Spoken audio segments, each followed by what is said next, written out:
Now when all the rebels had seated and were eager to hear their problem, One-Eyed Pete began his tale of woe. Well, he explained, it started 2 seasons ago when our lands were invaded by a herd of what we call Hugoats. They stripped the hills of all vegetation. All the other grazing animals left. Then they started to strip bark from the trees, killing them. Then they moved into the valley, stripping our crops and destroying our fences that stood in their way. Also, we are now having trouble from the bird warriors of the chasm because their food source has become scarce. To make things worse, a lot of our warriors have had to leave. As you might remember, we trade crops and wood, but that has all been affected by the creatures that have now taken over our village. The locals have left in droves to find work to feed their families, and this year is even worse, as the creatures are already raiding the fields and there won't be anything left come harvest time. Then what will they start to eat, and what will we have left? Ball interrupted the conversation by laughing. You can't even handle a herd of goats. This really angered One-Eyed Pete. Listen to me, boy. You have not been there or seen them. They are about 150 of them, possibly more.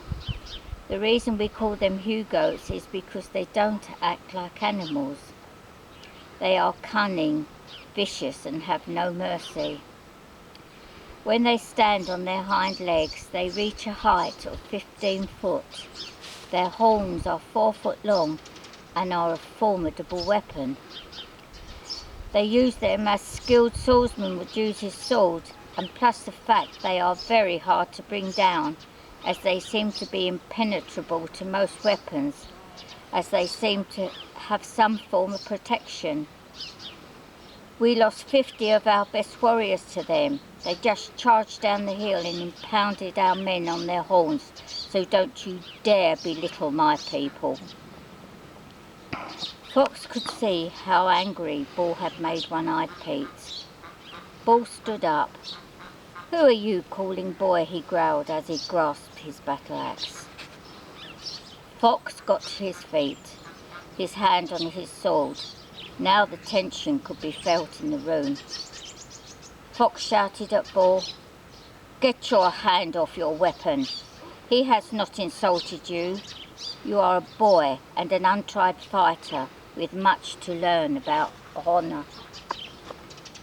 Ball pulled his battle axe out. Now the other rebels rose and drew their weapons. The tension in the room went up another notch. Ball was in serious trouble. Outnumbered and out of options. Although a lot of the rebels were his family, he knew they would be behind Fox. So what happened to family loyalty? He shouted. Now outraged, Ball launched his battle axe into one of the beams in the inn, in temper. Fox replies, "This is how it works. I am the leader here. What I say goes. I told you to get your hand off your weapon and you drew it. Which means you have been here 5 minutes and you want to challenge my authority. At the end of the day, most of the rebels are my family, and when it comes to right or wrong, it makes no difference who they are. They obey me. I'm not challenging your authority, I just didn't like the way he spoke to me." Fox glared at Ball.